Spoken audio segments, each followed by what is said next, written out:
Cerita aksi unik seorang pembeli ikan cupang dengan memberikan bantuan pernapasan di ruang IGD viral di media sosial.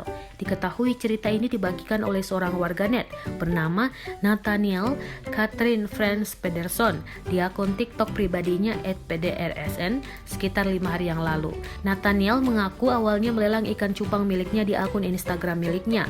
Mulai dari situ ada sejumlah penawaran hingga ikan cupang jatuh ke tangan seorang perawat asal Jakarta.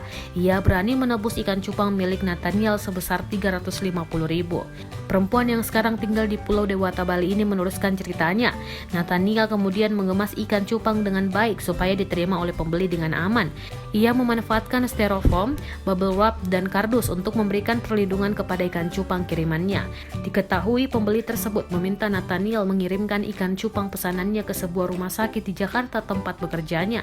Nathaniel menyebut setelah 3 hari sampai di lokasi, ikan cupang pesanannya belum juga dikeluarkan dari wadah pengiriman, sehingga total sekitar 5 hari ikan bernama ilmiah betas itu bertahan dalam wadah. Dia atau pembeli baru ingat kalau ikannya belum dibuka, langsung dibuka, dan ketika dia buka ikannya udah lemas, ucap Nathaniel.